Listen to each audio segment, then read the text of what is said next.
Welcome to this edition.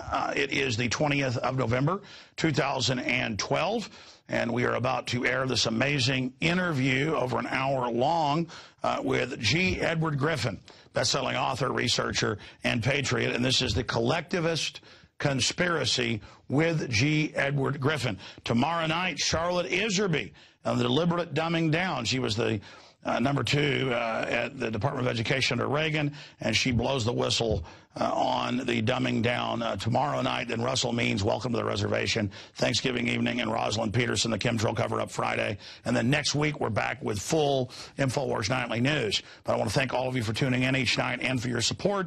Here is an amazing interview and breakdown with G.Edward Griffin, the Collectivist Conspiracy.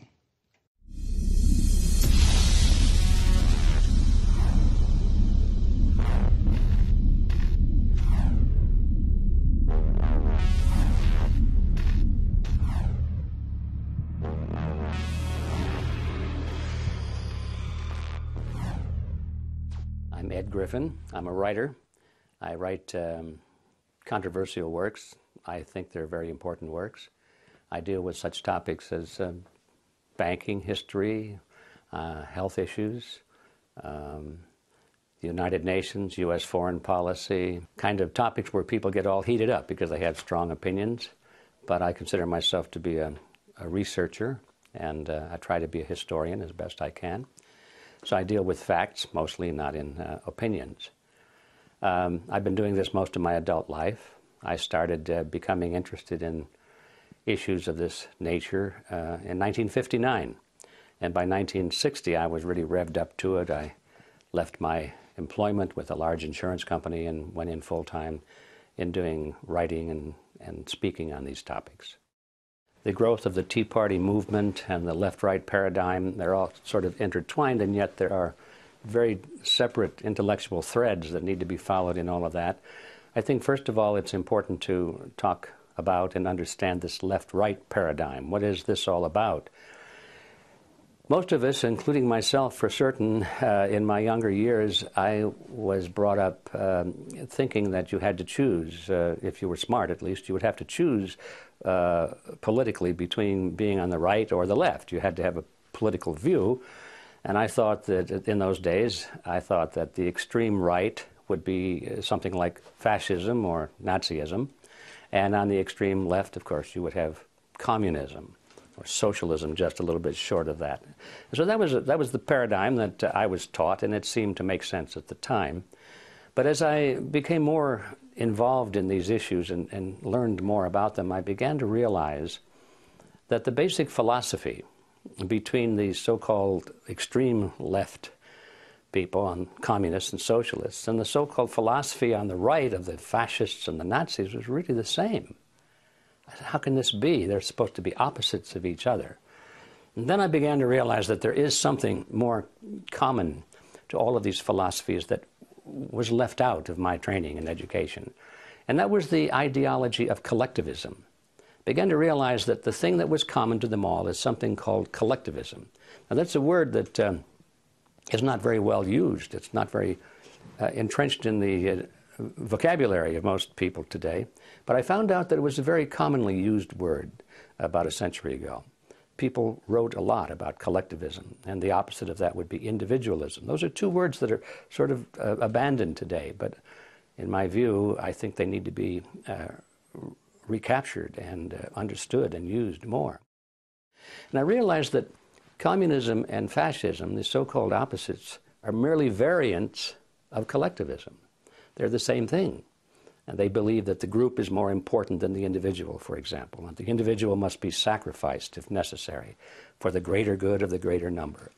They believe that the state should be all-powerful and that the people should obey the state for the greater good of the greater number and all of that sort of thing.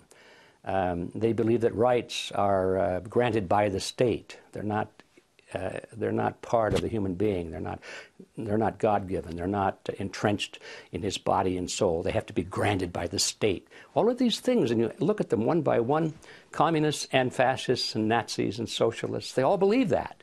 So wherein lies the conflict, you see? And I began to question that. And I realized that it's partly a trick.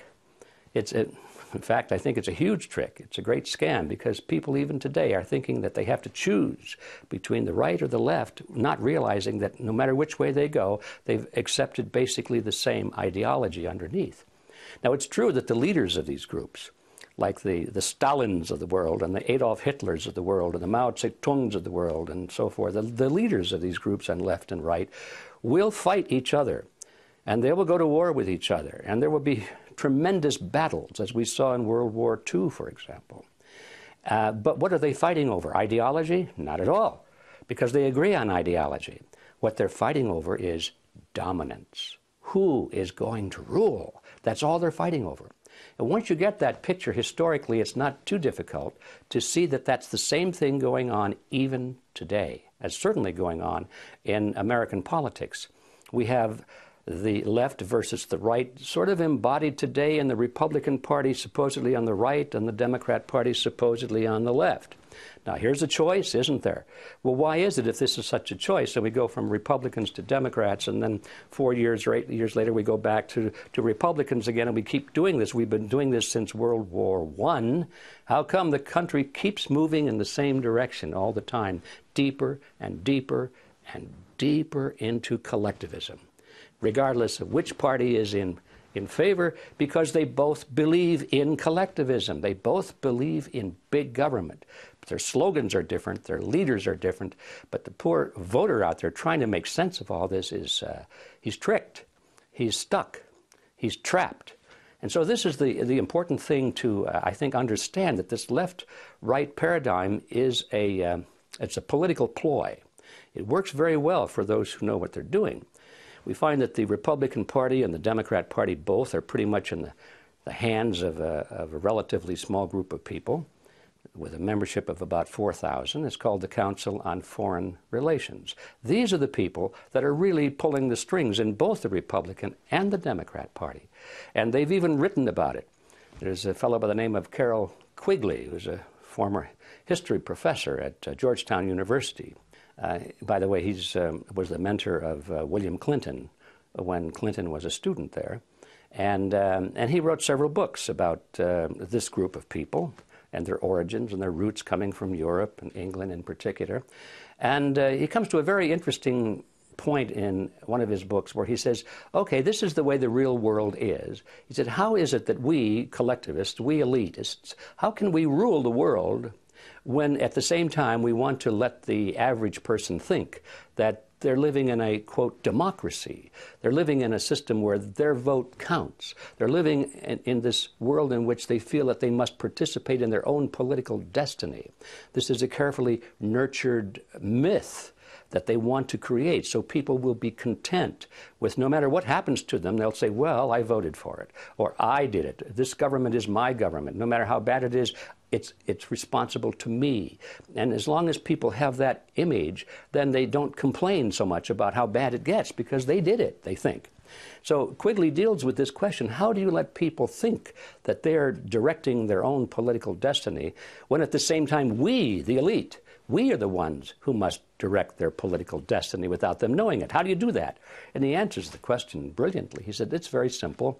You've got to have two major political parties, and they'll both have the same major goals, the same basic fundamental principles, and they'll argue with each other on the surface with slogans and leadership and style and all of that sort of thing. He said, but we will control them both. There's the strategy. There's the whole scam behind this left-right paradigm. When you understand this history and this reality, you look at it and you say, well, yes, we've got a left wing and a right wing, but they're just opposite wings of the same ugly bird, and that bird is called collectivism. So how does that apply to the Tea Party movement that we see today? There it is. I mean, that's the blueprint. The Tea Party movement seems to have been a very genuine, spontaneous movement arising from people who were unhappy with both the Bush administration and the candidacy of Obama. They didn't like either one of them. They were people who understood, more or less, maybe not intellectually and historically, but that there was collectivism in both parties, but they understood that something wasn't right, and they didn't want more of the same. And so the Tea Party movement, just think about it. What does that mean? It goes back to the historical episode where the colonists in Boston dumped the Tea Party into the Boston Bay because it was a protest against the taxes and the restriction of liberties and the Stamp Act and so forth on the part of Great Britain against the colonies. And so the Tea Party movement really was a rebellion against big government, no matter what camp it came from, whether it came from the Republicans or the Democrats. Well, it didn't take long, especially when the Tea Party movement began to gain momentum, and I was privileged to see that because I was invited to participate in some of these early events. And I remember the first event I went to, maybe they had a couple of hundred people, but they were all, dedicated to the principles that made this country great. It had nothing to do with Republicans or Democrats. It had to do with political philosophy, the concept of limited government and the people being in charge, not the government in charge. So I saw it start in a small fashion like that. And then over the next couple of years, it grew and grew and grew until finally it was a very large movement. And at this point, the political parties, the leadership of the political parties began to take very careful note of it. And they said, wait a minute, this is something we should be doing, because they're experts at orchestrating movements and letting the people think that it's their movement, you see. This was a genuine grassroots spontaneous movement. Had nothing to do in the beginning with political parties. Well, the leadership of the parties couldn't let that be, so they both looked at it very carefully, and the Democrats decided that because of the nature and the slogans and so forth, it didn't fit well. So they began to attack it. They began to try and make it look like it was a bunch of idiots and wackos and tin hat people and all this sort of thing. And the Republicans thought, this is something we can use. And so they started to go into it as best they could and take it over. That was their goal, to copt it for their program. And well, so here we are today looking at this process underway. They're still trying very hard to convert the Tea Party movement into a Republican front. And I'm sorry to say that they have achieved some success in that direction, primarily because of some very well-known people who are closely aligned with the Republican Party. We're talking about the candidate, of course, Sarah Palin, who is a Republican from top to bottom, and she represents this right-wing image. She fills the bill perfectly. She's the Miss Republican right-wing collectivist.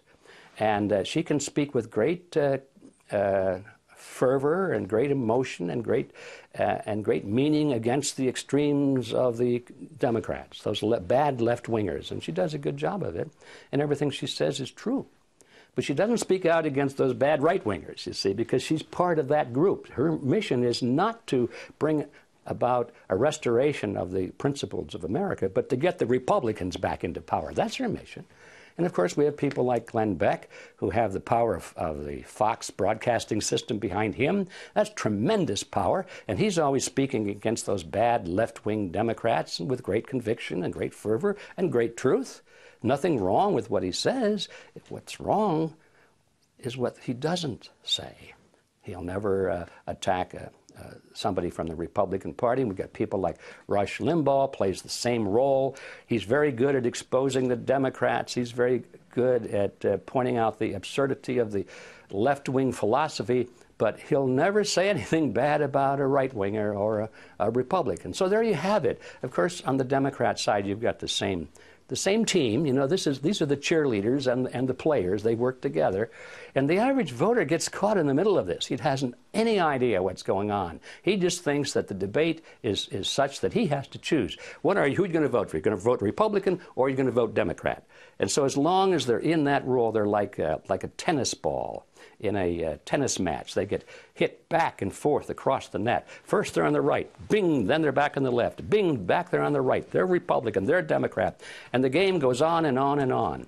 And although it's possible for the players of that game to win, the tennis ball never wins that game.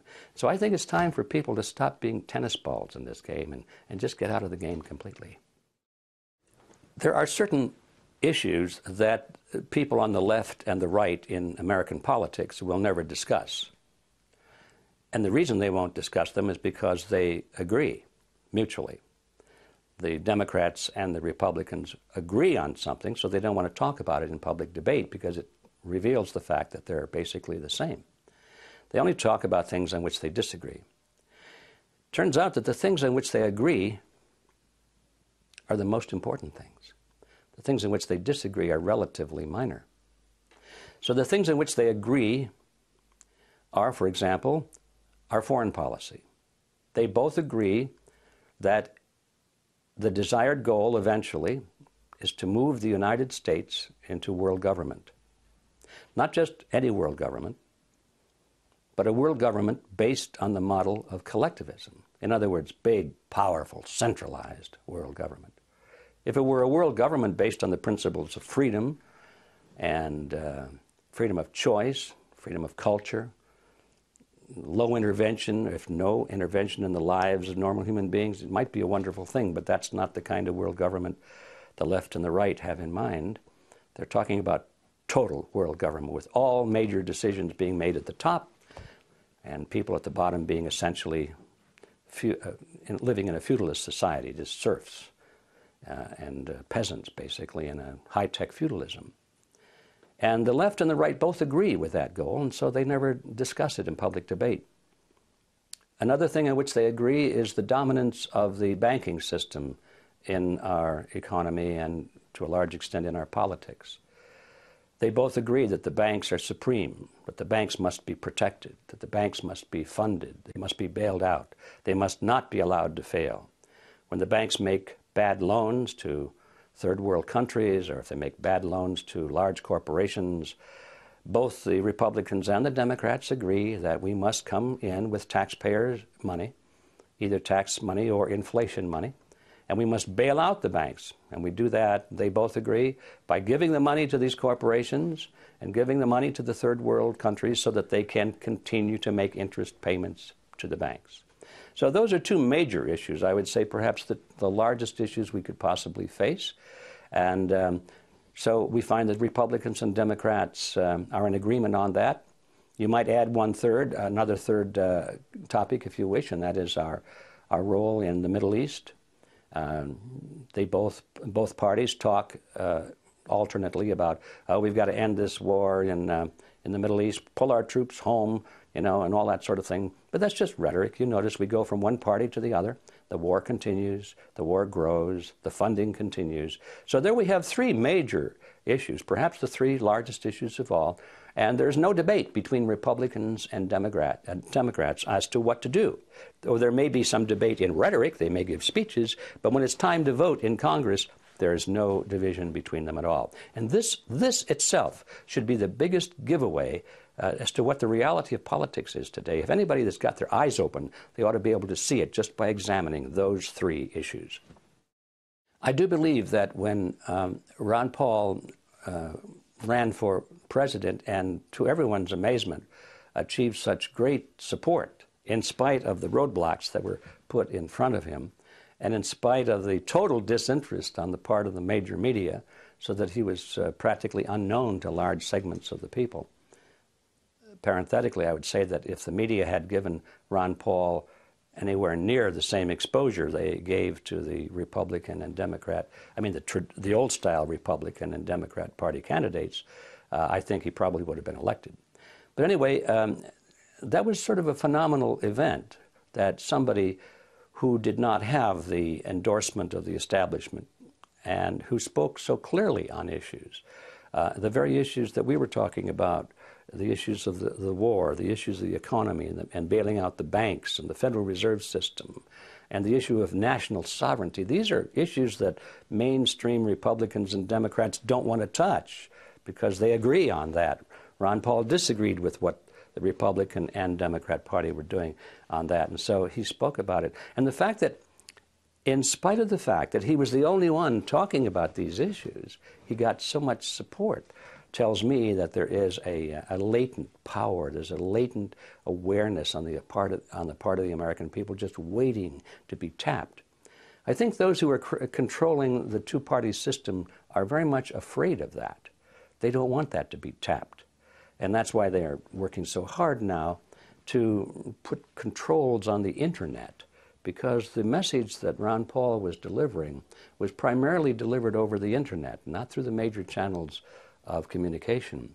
So now we see almost daily efforts on the part of the mainstream political figures to concoct different ways and different reasons and different excuses for putting controls on the internet. They're going to license people so that you can't even have a blog, they say, unless you have a license from the government. They want to put filters on the search engines so that you can't even look up certain words and things like that. Actually, I think what they're trying to do here in this country is pretty much imitate what they're already doing in China, for example. They really admire that system in China. Our own figures here in this country, although they may speak with scorn about a closed society in China, they're doing everything they can to imitate it. So that's one of the realities we have to look at. So what does this mean for the future? I think that as long as the internet can be kept open and free, it bodes very well for us, because I think we do have at last a chance to get around the mainstream media. But I think that if the governments of the world, and particularly in our own government, if they're successful in putting legal restrictions on and clamping down on the internet, I'm afraid that the chances of a maverick moving against the establishment become very, very small indeed. I believe that getting a man in the White House is not as important as it would seem at first. In fact, I think it's almost counterproductive, because as long as we focus on getting a man in the White House, there's the underlying assumption that that's all we need to do. Americans are of that nature. They want quick, simple solutions to problems. They want to know who you're going to vote for. That's it.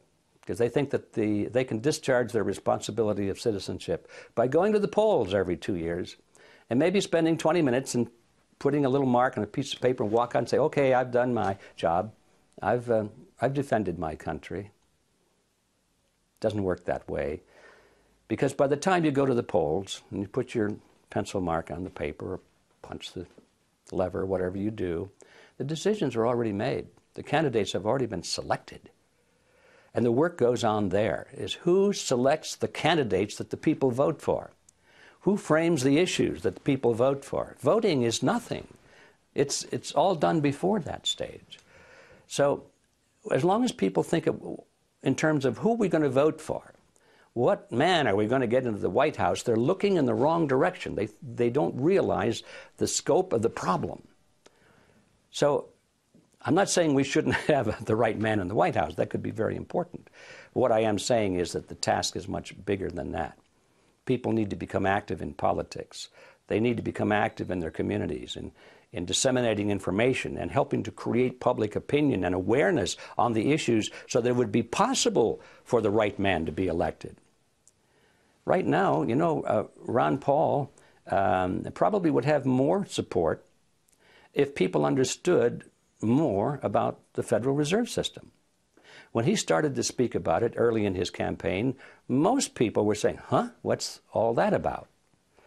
But because of the internet and because of the distribution of so much material on the Federal Reserve System, including my book, which probably played a small part in that, there was a substantial number of people who did understand that, hey, wait a minute, the Federal Reserve System isn't a government agency, it's a cartel, it's a banking cartel, and it's working against the public interest. So when there was enough people that could say that and understand what they were talking about, all of a sudden the momentum began to move toward Ron Paul instead of away from him.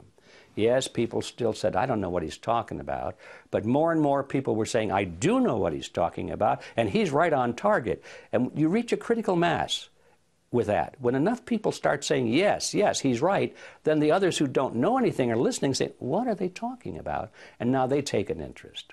So I think that we're almost at the point now of this tipping point, or the critical mass, where people do understand the scam behind the Federal Reserve System. I think if Ron Paul and other candidates would just continue emphasizing this issue alone, I think it could make the difference. It could be the difference between recapturing the country and not doing so. Back to the old line political figures in the Republican Party, it is true. When you compare that with Obama, Obama came to power riding this crest of beautiful rhetoric about change and making a difference and taking America back and all of that sort of thing. And people responded to it emotionally. And that was it. There was no substance, but it sounded good. And they were mad. They were mad at the present regime. They didn't like the Bush administration. They were angry. So anybody that spoke about change, well, that was their man, right? Okay, here we are. Another cycle is passing, and people are now mad. But this time, they're mad at the Obama administration. So the same political trick is being played again, but this time on the part of the Republican Party. The Republican candidates now are issuing great emotional, heartwarming statements about loving their country and restoring the Constitution, taking our country back, bringing about change, reducing government, and so forth. And you look at who is saying these things. I mean, people like Newt Gingrich, for example. If you look at his voting career, he voted against the Constitution more often than not throughout his whole political career. He's great at giving speeches. He uses all the right trigger words and phrases. But here's a guy talking about taking back the Constitution when he himself has been one of the great attackers of the Constitution by his votes in Congress. So it's come to the point where people have to stop listening to the rhetoric and start looking at the actual voting record of these people. I don't care whether it's Republican or Democrat. That's not the issue. It was Lenin who said it so well. Lenin said, words are one thing, actions another. Of course, when Lenin wrote that, what he was telling his followers is that tell them what they want to hear. Don't worry about telling a lie. They want to hear lies, he said. Words are one thing. Tell them what they want to hear. Get elected. Come to power. When you're in power, he said, then do what you want to do. Words are one thing, actions another. So he was advocating lying. Well, believe me, professional politicians understand this same technique. They would never come out and advocate it in public. They'd deny it. But look at their records. Don't listen to their words. Look at their actions, and then you'll know what kind of a game they're playing with us. Well, both Republicans and Democrats, both left-wingers and right-wingers, use this tactic of trying to discredit their opposition, and they're very good at it. And they know that if you come to the point where there is a serious debate underway about a serious issue, the best thing is back away from the debate, stay away from the issues, because they will lose. So they start attacking their opponent's character or their intelligence, or they try and look for something in their past to make them seem like they're evil people. And it's called demonizing. You demonize the opposition. This is an old tactic that's been going on for a long, long time. And yes, I've seen it over the years where they have taken a group like the John Birch Society, and which is just an educational organization, but it was an educational organization dealing with principles and real historical facts, and they pretty well succeeded in convincing everybody in America that the Birchers were a bunch of, at the least, they were a bunch of little old ladies in tennis shoes, but at worst, they were a bunch of Nazis and fascists and racists, and they were even called communists. And so it didn't make any difference. You just call them some name, and if you keep doing that often enough, and in major channels of communication, most people will believe it.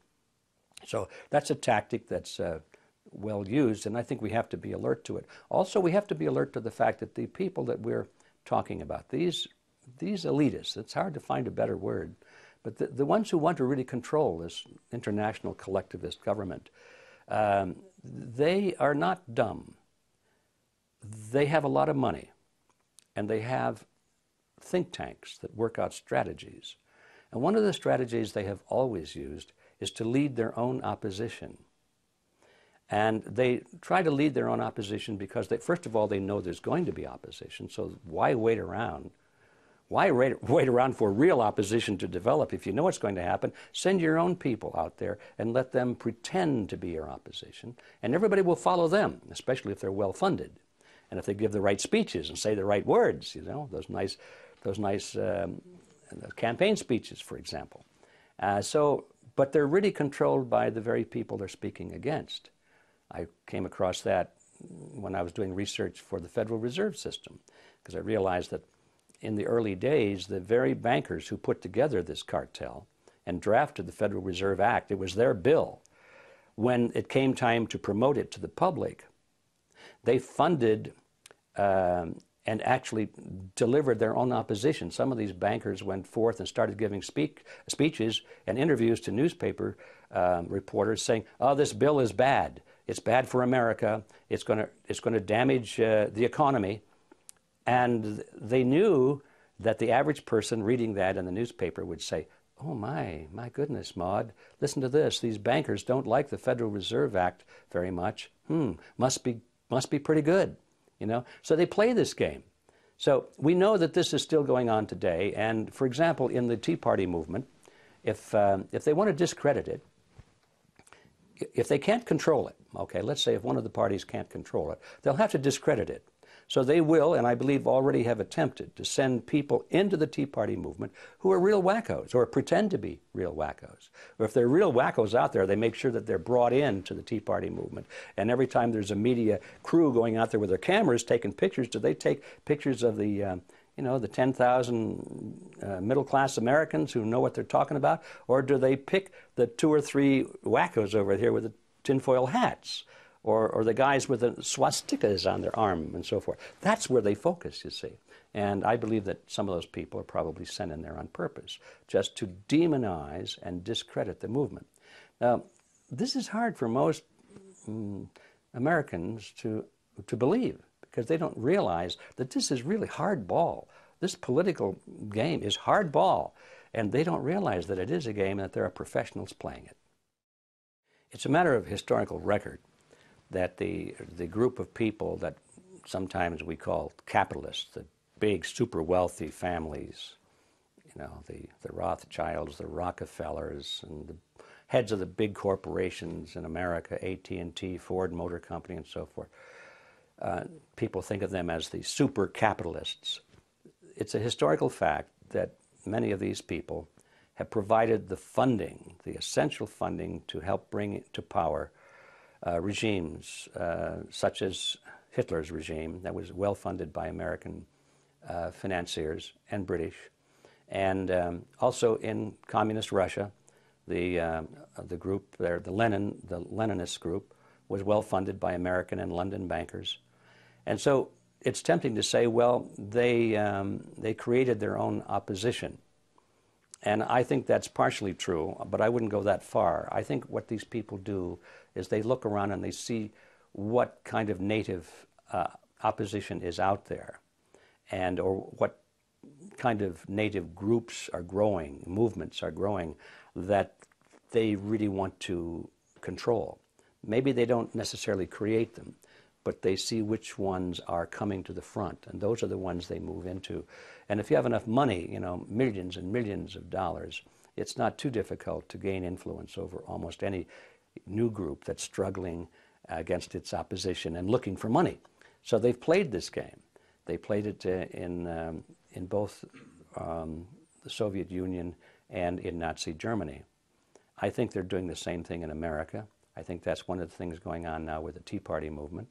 I don't think they created it at all, but they see it as something that has the potential of being a powerful movement, and so they are putting their best attention and a lot of money into it to see if they can't capture it for their own uses. Another tactic, isn't it, that the opposition knows that the American people, any people in the world, will gladly give up their liberty and their comforts if it's in their mind a means of gaining security, protection against a dreaded threat of some kind. That's why regimes that are struggling to hold the loyalty of their people are very dangerous regimes, because instinctively they know they have to go to war. They know that in time of war, the people will rally behind their leaders, no matter what, because we're at war. And if we lose this war, we'll be invaded, we'll be conquered by some dreaded enemy. And so, throughout history, governments that are weak or losing influence over their own people traditionally start wars, or they manufacture false flag operations against themselves. They create their own enemies. They want to be victims so that they can rally their citizens behind them, and anybody who wants to continue criticizing these leaders is then branded as being unpatriotic, or possibly even branded as a traitor. So it's an old ploy. It's been done throughout history. Machiavelli wrote about it. It's everywhere you look in history, you see this ploy being used. And is it being used today in America? Absolutely it is, I'm sorry to say. It's interesting to me how organizations as innocuous sounding as a tax-exempt foundation can have such tremendous clout in determining the nation's politics and its foreign policy and its economic policy. Turns out that organizations, these big ones like the Rockefeller Funds and the Ford Foundation and these big tax-exempt megaliths, the general impression of them is that they do good works.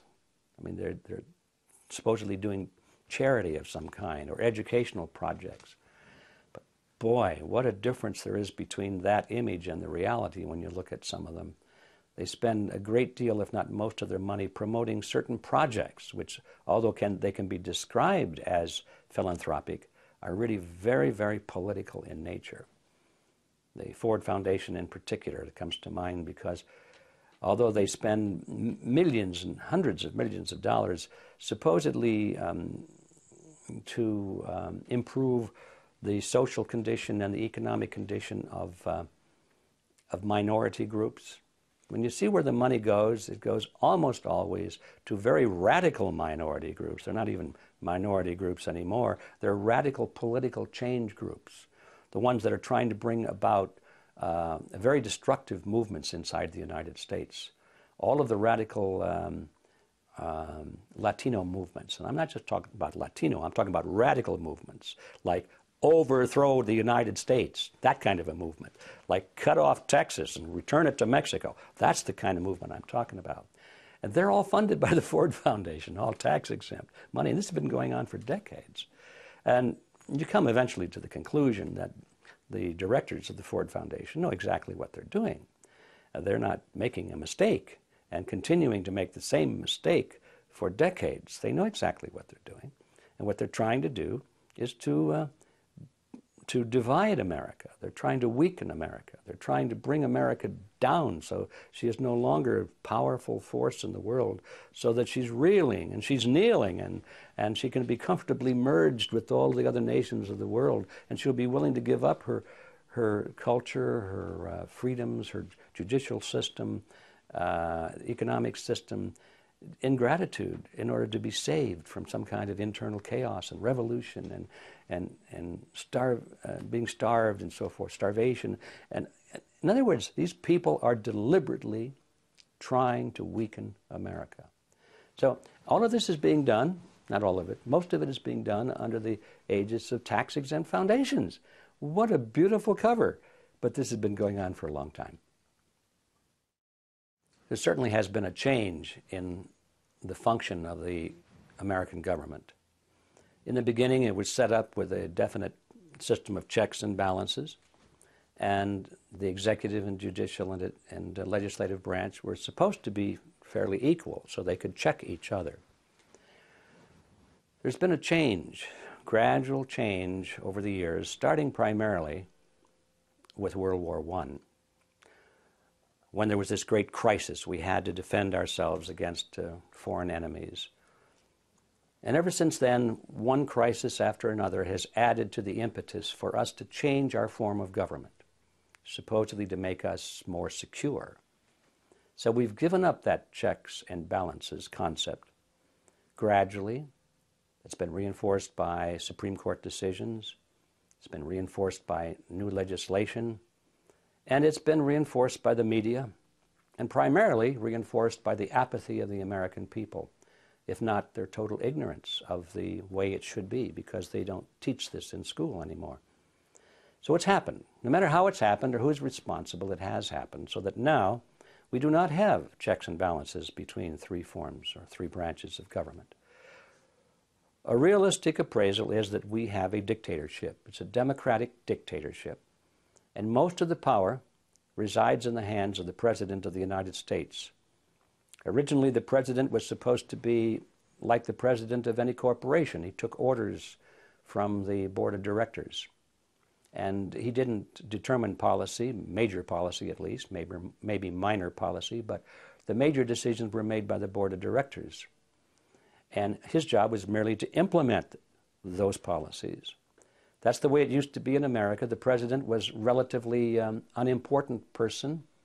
He was selected by the states, and he was to implement policies of the Congress. Today, that's not the case. Today, the president is basically the same as a king. We don't call him a king. We don't say Your Highness. We say Mr. President. But he has almost unlimited powers, the same as any great ruler of history. And Congress, although we still think of it as being an important body, pretty much steps back and lets the president do whatever he wants to do. Congress theoretically has the power of the purse because they can vote the money to fund the projects of the president. But even that has been circumvented because now the president has worked, and not just the current president, but this whole process has worked out ways and means by which, in partnership with the Federal Reserve System, they can create funding without Congress. So now the president has special funds for this and special funds for that and secret funds for this. The president can, with a stroke of a pen, just create all kinds of money without Congress even having any say-so in it at all. So we come to the sad conclusion that the United States is no longer the country it was. And the question is, what are we going to do about it? The old methods of writing a letter to your congressman don't work anymore. It's time for fundamental change. And that's not going to happen, though, until more and more Americans, first of all, wake up to the reality of their present plight. That we're still living in a dream world, still reading in our history books, looking at pictures of George Washington and his white socks and so forth, and the signing of the Declaration, and we think it's still that way. It's not that way, folks. And so people live in this dream world. The first step is to realize what we're really living under, what kind of a system we're really living under, and then to go back and figure out what kind of a system do we want to restore. And I think restoring the concepts in our original Constitution is a great step forward, not backward, but forward. We've been going backwards toward monarchy ever since World War I. We have to go forward now to the past, if I can coin that phrase. But that's not going to happen until a large number of Americans understand that it has to happen. So what is that, an optimistic or a pessimistic view? I think it's an optimistic view in the long run. It's a pessimistic view in the short run because nothing like that is going to happen by November. It's not going to happen in the next election. Americans are always focused on, well, how can we make this happen quickly so I can go back to my golf game? I don't want to spend a lot of time on this. If I'll become active maybe for a few months and I'll vote for a candidate or something, but don't drag this thing out, please, because I'm too busy. They want to know how we can turn this all around by the next election. It can't be done by the next election, but it can be done. That's the optimistic part. I think if we have a realistic view of the political process, we know that it takes sometimes a generation or two for really important changes to happen. And if we understand that and accept it, and accept our role in being responsible for making it happen, then you can go to sleep at night and say, by golly, I'm really doing something about this, and I am making a difference, and it will happen. I don't know when the administrative branches of government became totally dominant. All I know is that it was a little bit at a time. And it sort of like a jerky motion. Every time there's a crisis, every time there's a war, every time there's a terrorist attack, or if there's a banking crisis, no matter what the crisis is, this movement toward totalitarianism accelerates. And then it slows down until the next crisis comes along. And I don't know if I could say at what point that happened, but I can say that it did happen, and it's even continuing today. Yes, I did see the clip in which Hillary Clinton says that I think she was saying it was nice to be so close to the headquarters of the Council on Foreign Relations because she didn't have to go very far to find out what to think and how to act on certain issues, or something to that effect. And I'm sure she's been embarrassed by that statement and probably has issued some kind of a qualifying statement that, well, she didn't mean it quite that way. But the fact of the matter is, I think she did mean it. Most people know in politics, they know that the Council on Foreign Relations is the center of all of this, that's where the power is. And you just don't get the green light to move up in politics unless the switch is thrown in the building there at the Council on Foreign Relations office. That's why all of the major candidates for office appear at the CFR conferences, and you can see video clips of them on the internet now and then. They're giving speeches, sometimes before large audiences and sometimes before small groups. But it's clear to me that they're brought in and they're treated very nicely, and then they're asked some questions to see how they think and how they would act under certain circumstances, and what is their view on this policy and that policy. And if their answers are acceptable, they get the green light. Council says, okay, this is a man that we can trust, that we can support. If they give the wrong answers, I don't think they're ever going to get any kind of a green light. And so people like Hillary Clinton know, even at that elevated position, Hillary Clinton, you'd say, was one of the big movers and shakers. Compared to the Council on Foreign Relations, she's not. She's a small fish. And she knows that she's got to get the approval of the CFR. I think that the people who are monitoring this they have to be concerned over the growing awareness on the part of the American people. The question, though, is, are they worried about it? I don't think they are, because we know that they've thought about it long before it ever happened. These people are not stupid. They knew that there would be opposition to their plans as they reached the end of the game. They know that as people begin to lose their economic freedom, and they know that as one crisis after another descends upon them, there's going to be opposition. And so they planned on this a long time ago. And I think what we're really looking at is, I think Alex Jones called it the end game. We're approaching the end game, and they have a plan for that. And that is to institute martial law. Because as people become upset, they go into the streets, they demonstrate, and eventually they become unruly, eventually they become violent, and eventually they start breaking windows, eventually somebody gets hurt, eventually somebody gets killed, eventually there's martial law, and that really is what they really want, because they want an excuse for martial law. All collectivist systems eventually deteriorate into a police state, because it's the only way you can hold it together. So are they worried about people becoming aware? I think they are not, because they've been planning on it. Let's say it this way. They're certainly not surprised by it. The movement toward world collectivist government has been going on for quite a while. It's impossible to establish its absolute origin, but it certainly was part of the literature at the turn of the last century. And there were groups and organizations forming in various parts of the world at that time that had that as its goal. One of the most interesting groups was one put together by Cecil Rhodes. It was formed by his will. When he passed away, his vast fortune went to the creation of a secret society, and actually what it was. He said, we've got to keep this a secret society. And all of the Rhodes money went in that direction. It was from that the Council on Foreign Relations sprang in this country. There were similar organizations in other British dependencies. They all had as their goal the creation of a unified world government based on the model of collectivism. So there was this milieu of political and intellectual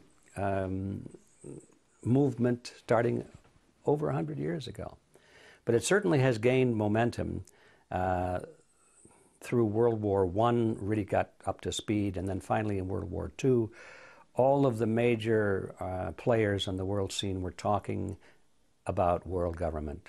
They tried to do the League of Nations, that failed. Finally they created the United Nations, that stuck. And so now they're just trying to pump up the United Nations into the framework of the global government that they have always envisioned. And this has been a thing that goes beyond one generation. It's transgenerational. In other words, it's not just one person's vision. The people that started it are long gone, but those who inherited it continue this dream. To them, I'm sure they look at it as a wonderful thing. They see it as an end of nationhood as it has been historically defined. They see that as advantageous, they say, because it'll put an end to war and so forth. And they can sell the idea as a great step toward brotherhood and a unified globe and so forth. They use all of these things to make it sound good. But when you start examining the actual policies that they're instituting, it's not so hot. It's based on the principle of collectivism, as I've said several times, and that means it's all-powerful government. It's a tyrannical government. It's the same kind of a system that Adolf Hitler had in mind, and we fought a war to destroy him and his system.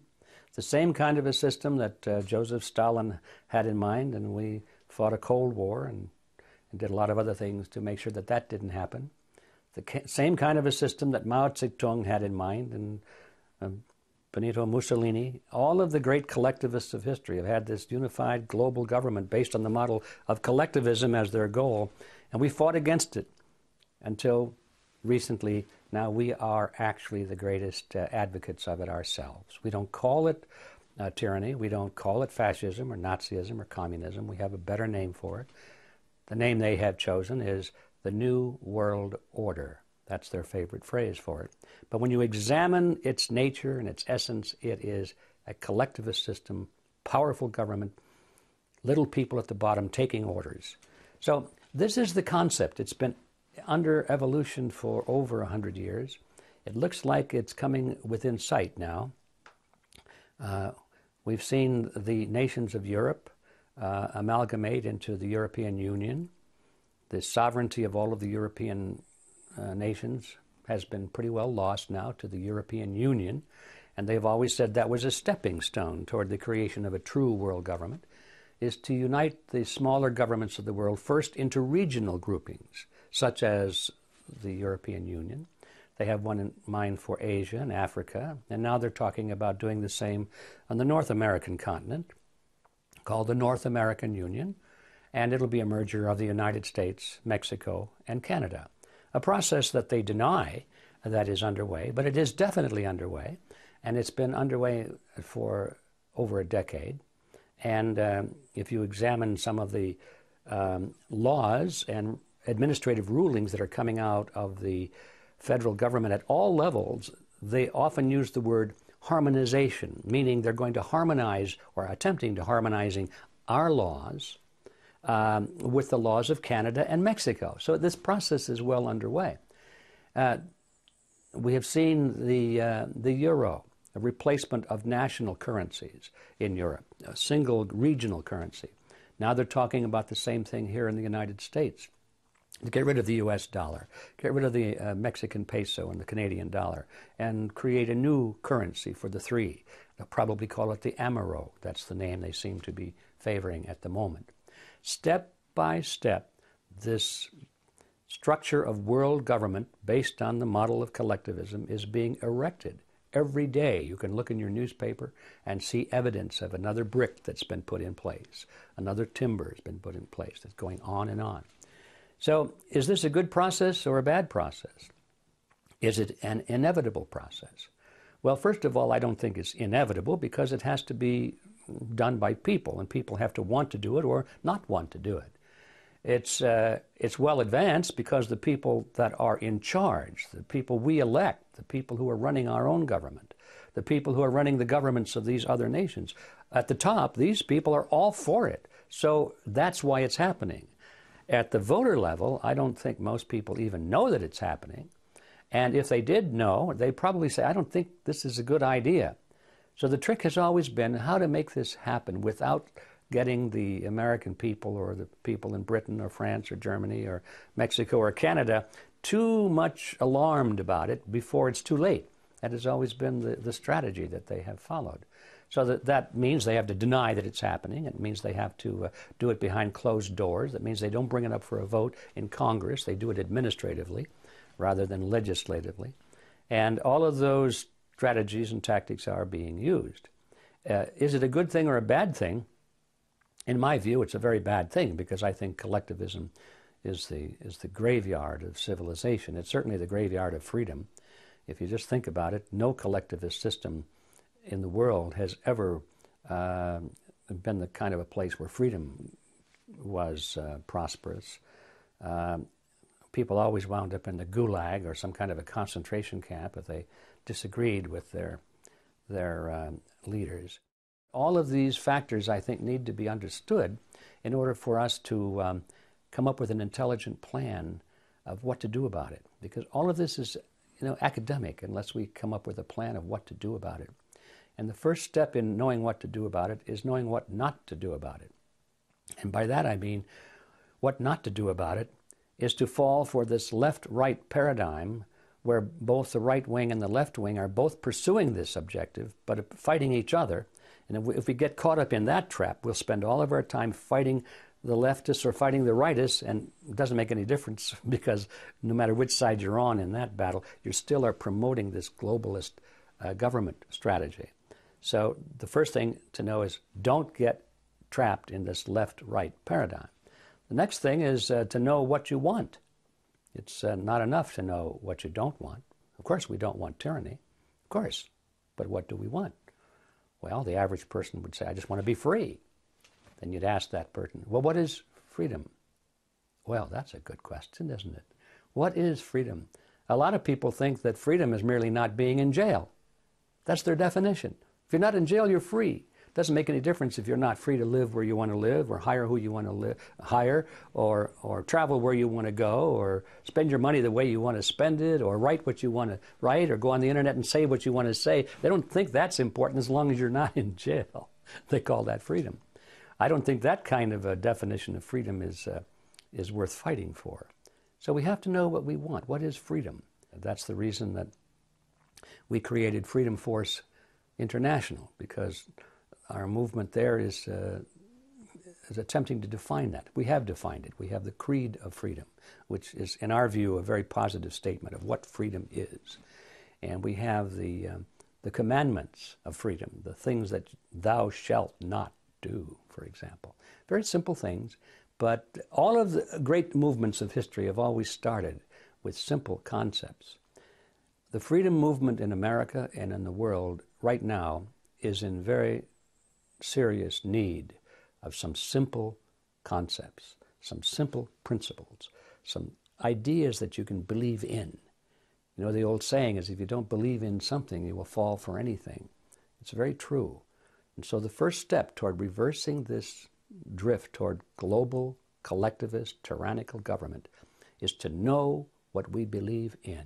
What is freedom?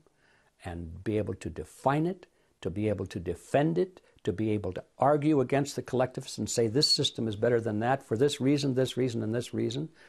And then finally, the ultimate question is, well, who's going to do this? It's easy to become despondent, discouraged, and say, well, nobody cares. My neighbor is out cutting his grass. He's a good guy. We talk about baseball. We talk about the weather. We can talk about the latest movies. But he doesn't want to talk about politics. He doesn't care about the economy. He just doesn't want to become informed. And he certainly doesn't want to take any personal responsibility for monitoring and changing the system. So how are you going to fight this great drift toward global government with all of these powerful people at the top and nobody on the street cares? The answer is that all movements of history have always been determined by less than 3% of the population. You don't need everybody out there. In fact, it'll never happen. It'll never happen. Never happened before in history, and it won't happen now, and certainly won't happen in the future. 3% or less of the population are always the movers and the shakers. If you can reach 3% of the people who really care and who really have the mindset and who are willing to make the sacrifices and the dedication to this task, it can be done. And the guy next door will continue to push his lawnmower, and he'll go whichever way the system goes. It's always been that way. So we don't need to be discouraged by the fact that not everybody is taking an interest. Our job is to find that 1, 2, or 3% of the people who do care, get the message to them, join forces with them, and then we have to come to power. Coming to power means we have to get into politics, we have to get back into the media centers, we have to communicate this information to everybody we can, we have to let our voices be heard in the great power centers of society, the political parties, the labor unions, the church organizations, the media centers, and so forth. This is where we, the 3% or less, must go to work. This is where we're going to find the battle. This is where we're going to engage the enemy, and this is where we're going to recapture all the respective countries of the world. There is this false competition between the left and the right perspective. We've got the masked raider with the black mask there in the wrestling ring, and then the guy comes in with the blue cape, and they go into this great phony wrestling match, and it's a great show. It's a great show, and they got cheerleaders, the commentators, on the left and the right, and the public enjoys the game. They like watching the match. It's exciting, isn't it? I mean, they throw each other out of the ring, they beat each other up. He's up, he's down, no, he's winning, no, he's losing. Well, he lost this match, but he'll be back next week. Stay tuned, folks, for the next match. A grudge match is coming back, and so forth. This is American politics that we're talking about. Both of these professional wrestlers, they beat each other a little bit in the wrestling match, and they go in the locker room and they pat each other on the back and go out and have a beer together and say, well, that was a pretty good show. What are we going to do next week? This is American politics. And we have our cheerleaders, the news commentators and the talk show hosts on the left and on the right, and they frame the debate.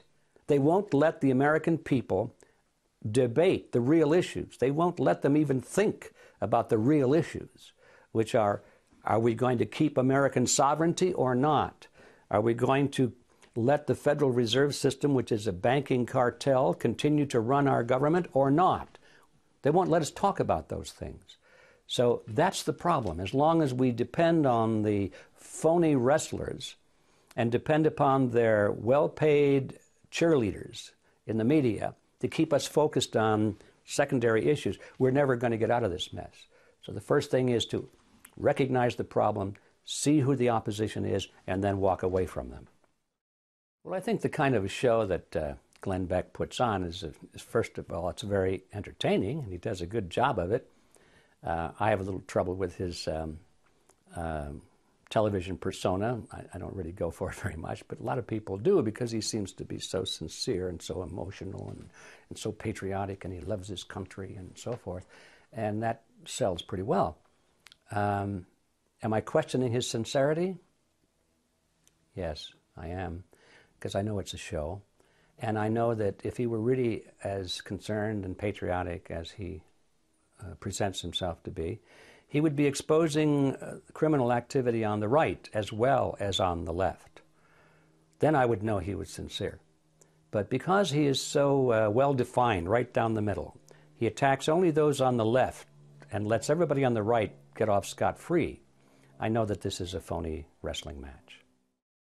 We have to realize that the Fox News network is part of the Rupert Murdoch empire.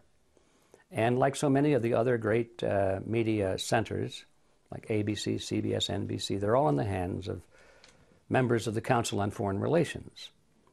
Murdoch himself is a member of the Council on Foreign Relations. So what does that tell you? It tells you that there is an agenda. These people have an agenda, and they boast of it. It's not hard to find out what it is. The agenda is world government. The agenda is world government based on the model of collectivism. So we know that Murdoch would not allow a consistent program or movement within his network channel to exist unless it furthered, at least in his mind in some way, it furthered that agenda. So we know that this is a rigged game to start. So how does that fit? So we've got the Fox network over here, which represents the right wing of this right-left paradigm. And we've got other groups over on the other side, which I won't mention them because there's so many of them, but they represent the left wing of this paradigm. It depends on who you're listening to and which channel you're looking at. You get this cheerleader effect. These are the good guys on the right, and everybody on the left is bad, or the other way around, everybody on the left is good, and everybody on the right is bad. And this is no accident. The Fox network fits the role of being the cheerleader for anything on the right, which means, currently at least, the Republican Party. And they do a great job of that. And when Glenn Beck draws the chart showing the lineage and the connection to the Communist Party and all of that, I have no doubt that that's true. But why doesn't he do the same thing for the Bush family, for example, showing its connection to the Nazis in Germany and the banking connection where they funded the rise of Adolf Hitler? Why doesn't he do that? He'll never do that. And he would ridicule anybody who would bring it up. He would call them a conspiracy theorist or something like that. That's the role he plays, and he plays it very well. So in order to drive this ping pong ball or this tennis ball back and forth over the net, going from Republicans to Democrats, Democrats to Republicans, you've got to have people who are expert at criticizing the other side. I mean, that's part of the game.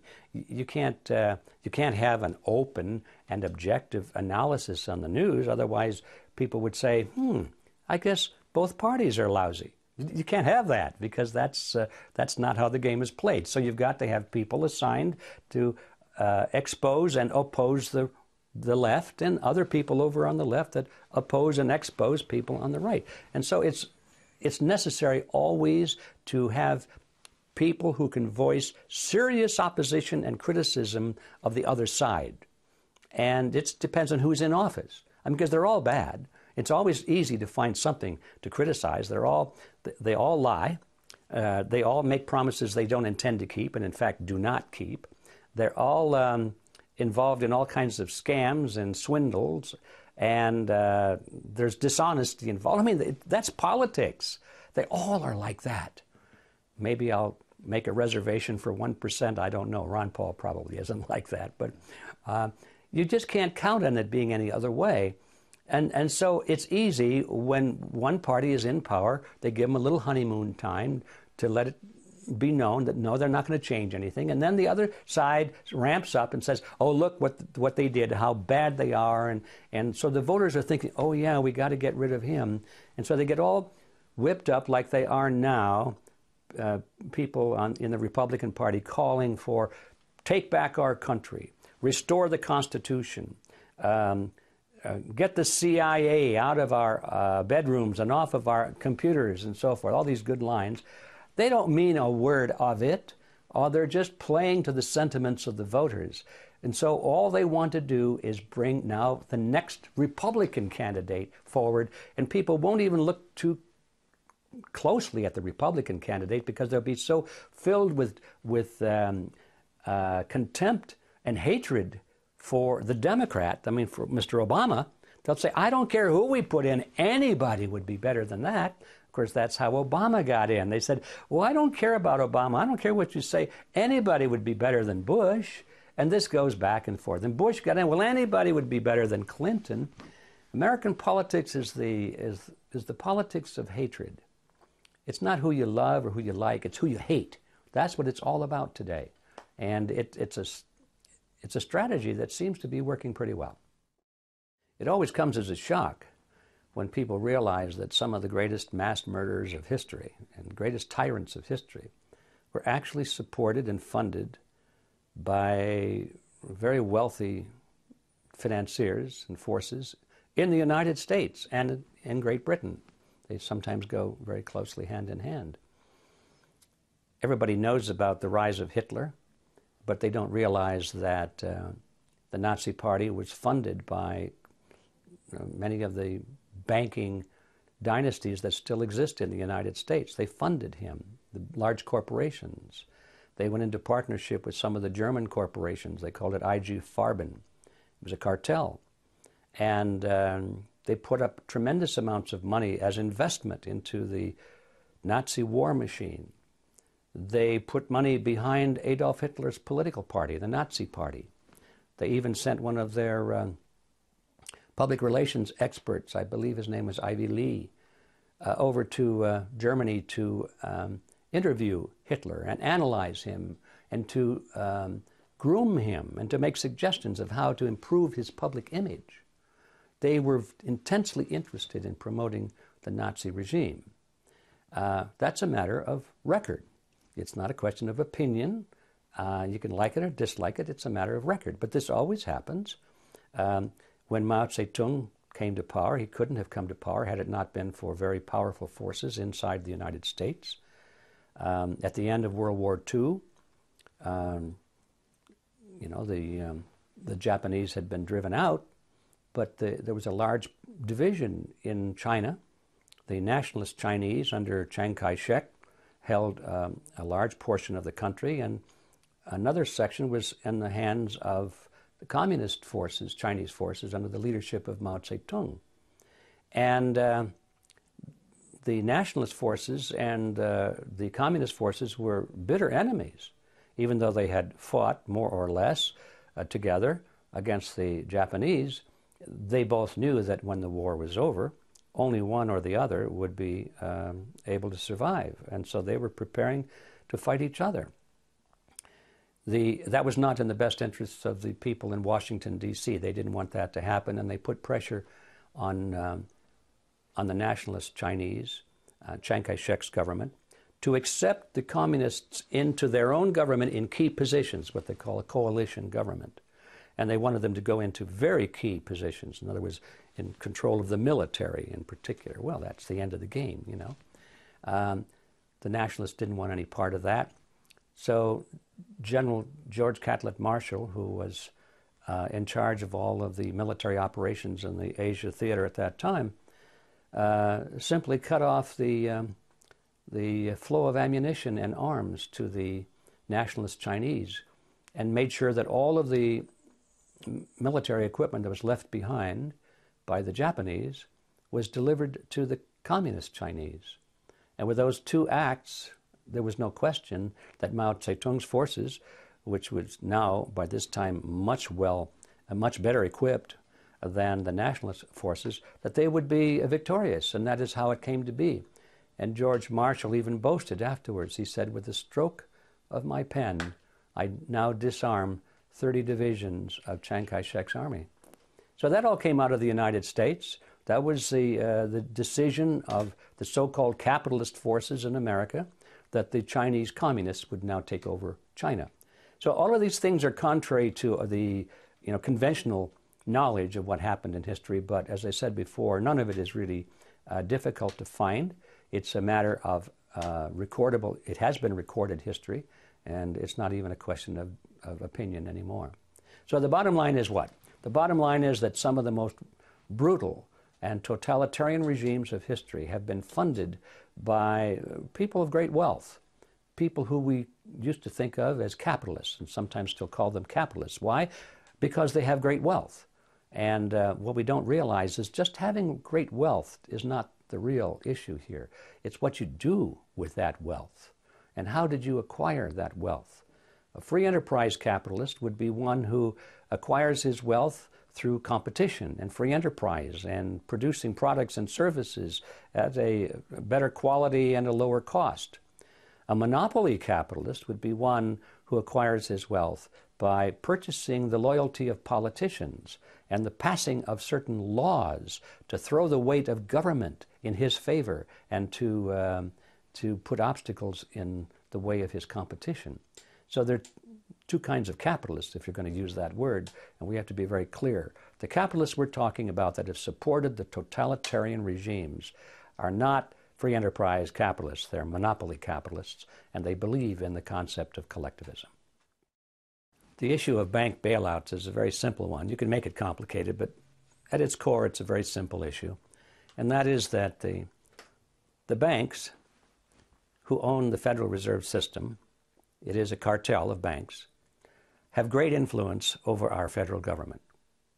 And when the banks got in trouble and were about ready to go bankrupt, most of them, if you looked at their balance sheets, they were technically bankrupt because they had made so many bad loans to third world countries or large corporations, and these countries and corporations were no longer able to continue paying interest on these loans. The bank was coming to the point where they had to write these loans off as bad loans. That would have destroyed the banks. They would have gone under. They were going out of business. So they went to their friends in Washington and they said, look, we need to save America. They didn't say we need to save the banks. They said we need to save America. If the banks fold, well then who knows what will happen. America will go down. And so their friends in Congress voted these billions and finally trillions of dollars to make all of this happen, to bail out General Motors and Ford and various countries and the banks themselves. And it was offered to the American people as a great move on behalf of America. This is how we were going to save America, by saving the banks. It almost worked, except for the fact that by this time, enough people were aware of the game. They knew that the Federal Reserve System was creating money out of nothing, and they knew that that would result in their having to pay the bill, either in the form of taxes or through inflation. Ultimately in the form of inflation, because the politicians are not willing to increase taxes as much as they should in order to pay for these expenditures, so they always keep the taxes as low as possible. But they collect it through inflation, because by pumping this new money into the economy, it waters down the purchasing power of all the money that's there. So when the voters realized that they were going to pay these bills, it wasn't the government paying these bills or bailing out the banks, it was the citizens, the consumers that were bailing out the banks. When they realized that, they got angry. And there was a great movement against it, a lot of anger, and especially when they found out that some of these executives were, getting million-dollar bonuses for bankrupting their banks and so forth. There was a lot of heat. And by the way, I think that the whole issue of bonuses, as important as it is, was a side issue. I think that that was one of those tricks that the media uses to distract the public attention from the real issue. The real issue was the fact that the Federal Reserve and Congress was creating all of this money out of nothing to bail out the banks. That was the real issue. It was going to bankrupt America.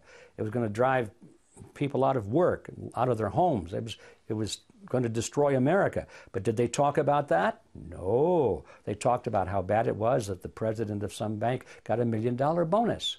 And that was where all the attention went for quite a while. So that was a side issue, at least in my view. So there we have it. What can you say? Even though the people are upset about it, it didn't make any difference, because the people do not control their government. They think they do, but they don't. Their politicians are beholden to the banking fraternity, to the Federal Reserve, to the banking cartel. That's where the power resides today.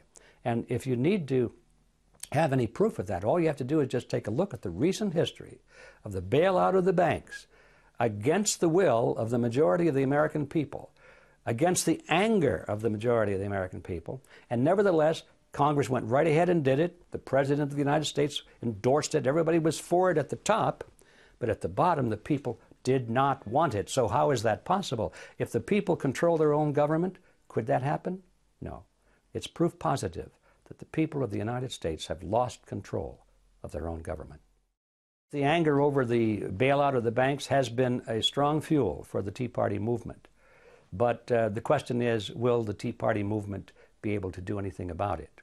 And the answer is no, not unless they replace those people in Washington that made it possible. A Tea Party movement has no value unless it has the effect of replacing the people in Washington who brought about the financial crisis. And that means all of them. It doesn't mean just Democrats or Republicans. It means all of them. And so the Tea Party movement, I'm afraid now, is there's an attempt to to have it become a mouthpiece for the Republican Party and make it look like everything that's happening in the economy and the bailing out of the banks is all the result of the Democrats, and it's not. They certainly play a major role in it, but it's all been going on for decades, and the Republicans have played a major role in that. And some of the very Republicans who are standing up today and saying we should, we should just put an end to this bailout of the banks, they're the ones that voted for it in the beginning, but nobody's checking their voting record. So yes, the anger of the American people over the bailouts is fuel for the Tea Party movement, and that's good. But now the rest of the story is, will the Tea Party movement be able to remain independent of the political influence of the Republican Party? Yes, the film, What in the World Are They Spraying?, I think is going to be a very important film, and it's going to shock a lot of people. They are spraying something. I think everyone's innate intelligence tells them what they see in the sky, those crisscrossing and these white trails that go to horizon. That's not just ice crystals forming at the back end of a jet engine.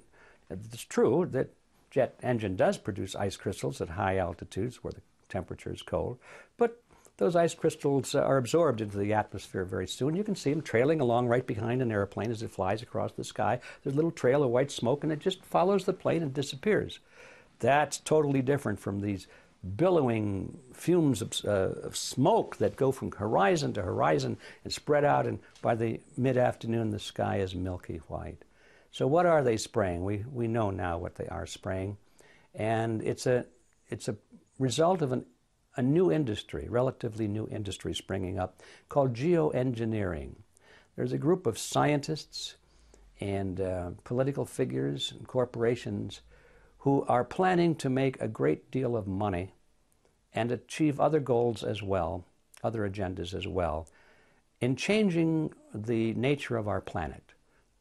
They say they're doing this because they want to stop global warming. That's their main excuse.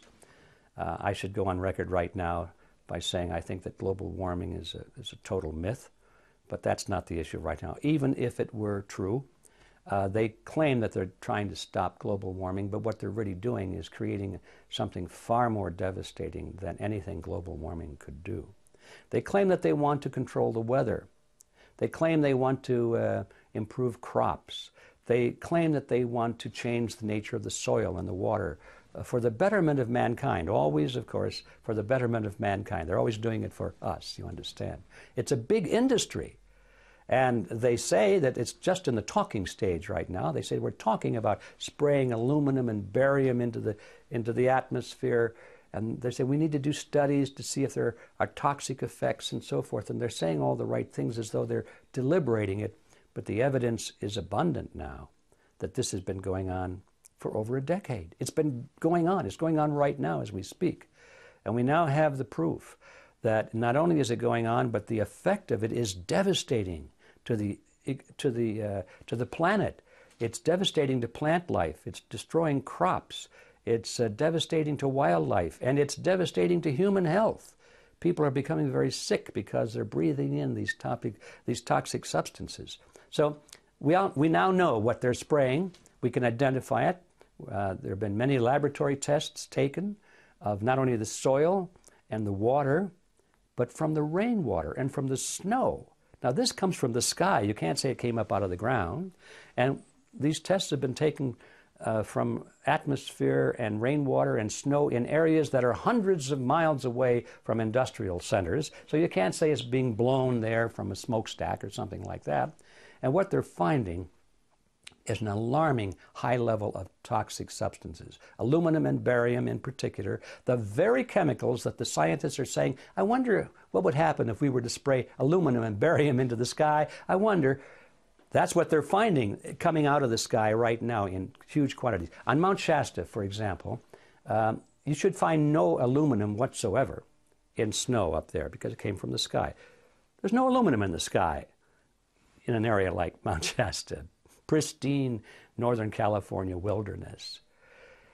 There's a requirement by government that if aluminum levels reach, I think it's 1,000 parts per billion, that requires direct intervention on the part of the EPA because it's considered to be extremely dangerous and toxic.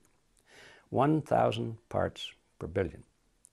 Now, there should be no parts per billion in that snow, but when they tested, they found 60,000 parts per billion. 60,000 parts per million. So in other words, it's 60 times higher than the highest allowable on the snow on Mount Shasta. Extremely toxic. Hikers are drinking that stuff. They're going to kill themselves or they lose their minds or something like that. And we find this all over, not just in Mount Shasta. We found high levels in the beautiful islands of Hawaii where they've been spraying a lot. And you take the samples out of the rainwater. This stuff is coming from the sky. And it's exactly the same stuff that scientists are talking about. What would happen if we put it into the sky? The evidence is abundant that this process is going on right now. And to make matters worse, they're spraying us with toxic stuff, but to make matters even worse, they're lying to us about it. And that's the message in our film, What in the World Are They Spraying?